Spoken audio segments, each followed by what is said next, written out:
फराद भाई, अभी आप ही की बात हो रही थी, ये वीडियो देखें। क्या मतलब? कैसी वीडियो? खुद देख ले।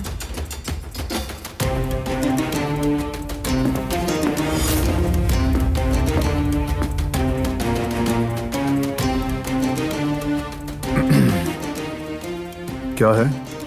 क्या देख रहे हैं? फराद भाई की वीडियो वायरल हो गई है भाई, हम सब बस वही देख रहे थे।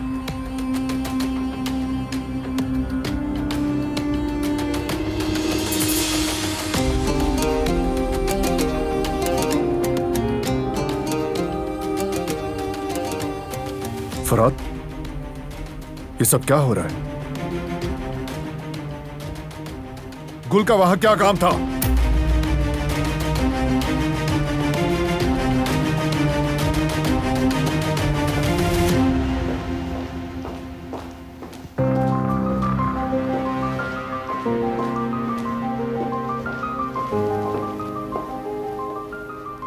फराद ने हमें बदनाम किया, लड़ाई की इसने, और तुम भी वहां मौजूद थी।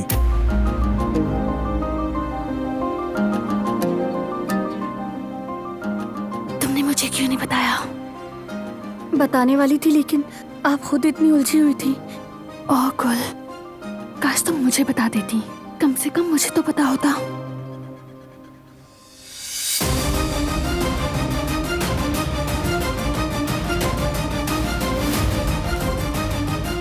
कोई मुझे बताएगा यहां क्या हो रहा है?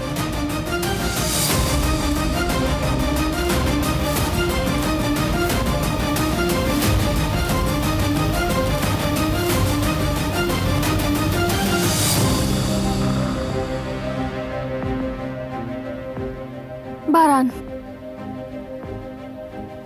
क्या हम बात कर सकते हैं?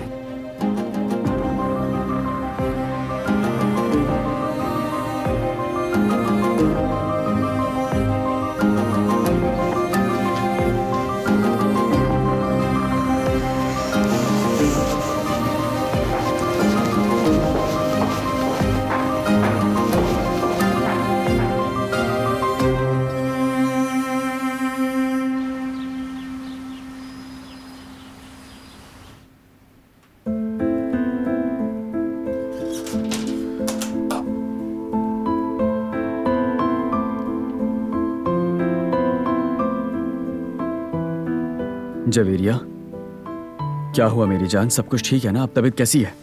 कोई बात है तो बताओ ना मुझे। हाँ, कोई खास बात नहीं जेफ्त, शायद पेट खराब हो गया है मेरा। पुदीना नींबू की चाय पीऊंगी तो ठीक हो जाऊंगी, तुम परेशान मत हो। कैसे ठीक हो जाओगी? हाँ, ये कितनी बार हो चुका है। पुदीना और नींबू से कुछ भी नहीं होगा, ये कोई और मर्ज लग रहा है मुझे। आए, क्या हो गया जेफ्त? मैं बिल्कुल ठीक हूँ यार, मुझे शायद सर्दी लग गई है, 1 हफ्ते में ठीक हो जाऊंगी बस। आराम से जवेरिया, ऐसे बिल्कुल नहीं चलेगा। चलो हम हॉस्पिटल चलते हैं, चलो। बात मत बढ़ाओ जेफ्त, हॉस्पिटल जाने की क्या जरूरत है? शायद यामुर के जाने की वजह से तबीयत थोड़ी अजीब हो गई है मेरी। जवेरिया, वक्त जाया मत करो, चलो चलते हैं। अरे बस भी करो जेफ्त, क्या हो गया है तुम्हें? अगर छोटी छोटी बातों पे हॉस्पिटल जाएंगे तो बाकी के मरीज कहाँ जाएंगे जिनको असल में जरूरत है? तुम फजूल में ही घबरा रहे हो। ठीक हूँ मैं, थोड़ा आराम करूंगी तो ठीक हो जाऊंगी, तुम परेशान मत हो। ठीक है, ठीक है, ठीक हो जाओगी इंशाल्लाह।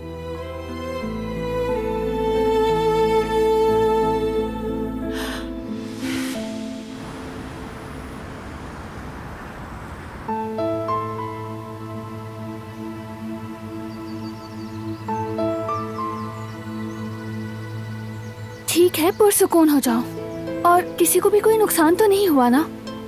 लेकिन हो सकता था। मैंने हमेशा कहा है ऐसी बेवकूफियों से दूर रहना चाहिए, लेकिन फराद ने जाहिर ताकत का मुजाहिरा किया। ताकत दूसरों को कुचलने के लिए नहीं होती। ऐसे बेकाबू रवैये सिर्फ इंसान को नुकसान देते हैं और ये जाहिर करते हैं कि वो अंदर से कमजोर है। तुम बिल्कुल ठीक कह रहे हो। तुम खानदान के लिए इतना सोचते हो, ये अच्छी बात है। अगर ये ताकत किसी और के हाथ में होती तो बहुत सी बुराइयां जन्म ले सकती थीं। लेकिन तुम सिर्फ अच्छे कामों के लिए अपनी ताकत को इस्तेमाल करते हो। लेकिन तुम्हें नजर आ रहा है जिन चीजों की हिफाजत करने की कोशिश करते हो, गुस्सा उनको बर्बाद कर देता है।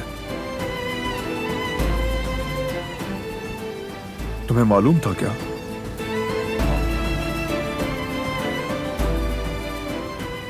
तुमने मुझे क्यों नहीं बताया? तुम्हें बताना मेरे इख्तियार में नहीं था। ये गुल का ज़ाती मसला है। उसने मुझ पर भरोसा करके बताया था। मैं उसका भाई हूं, भाई। बड़ा हूं उसका। मुझे बताना और समझाना चाहिए था। हो सकता है उसे मुनासिब नहीं लगा हो, और वैसे भी तुम्हारे अपने इतने मसाइल हैं। उसने यही सोचकर नहीं बताया होगा। वो तुम पर और बोझ नहीं डालना चाहती थी। समझ बूझ रखता हूं। जो इंसान मेरे बारे में फिक्र करेगा वो मुझसे सच बोलेगा, साफ बात करेगा। क्योंकि इंसान के लिए नुकसानदेह वो चीजें हैं जिससे वो अनजान होता है। वैसे भी हकीकत सामने आ ही जाती है। हमेशा ऐसा ही होता है और ऐसा ही होगा। बाद में सच का सामने आना सबके लिए ज्यादा तकलीफदेह होता है। मैं नहीं चाहता कि मुझसे कुछ भी छुपाया जाए। सही कहा, लेकिन अक्सर बताना बहुत मुश्किल होता है।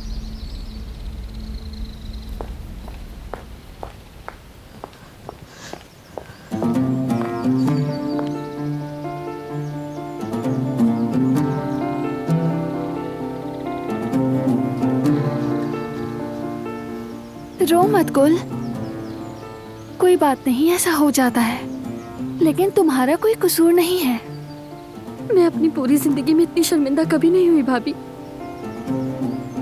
बारान साहब का गुस्सा बिल्कुल जायज है। तुमने ऐसा कुछ नहीं किया कि शर्मिंदा होना पड़े। अपने आप को इतनी अजियत मत दो।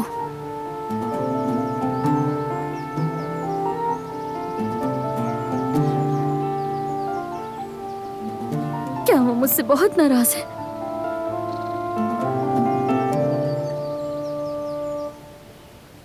बारान का गुस्सा अपनी जगह ठीक है, लेकिन ऐसा नहीं है कि वो तुम्हें समझता नहीं है। ये मामला जल्दी ही हल हो जाएगा गुल, परेशान मत हो। आप बहुत खुश नसीब हैं भाभी। आप दोनों के बीच जो कुछ भी हुआ, आपकी बातें, आपके रवैये के बावजूद भी उन्होंने कभी आपसे मुंह नहीं मोड़ा। सच्चा इश्क ऐसा ही होता है भाभी।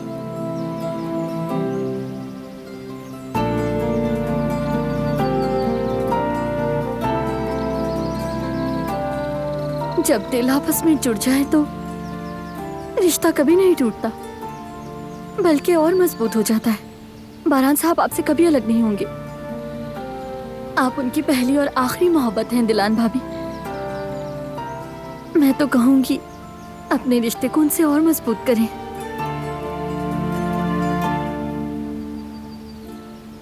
काश के फराद भी ऐसा ही होता। तुम भी खुशी की हकदार हो गुल। तुम्हारा दिल बहुत साफ है। तुम जो चाहती हो वो तुम्हें मिलेगा, मुझे यकीन है। गुल!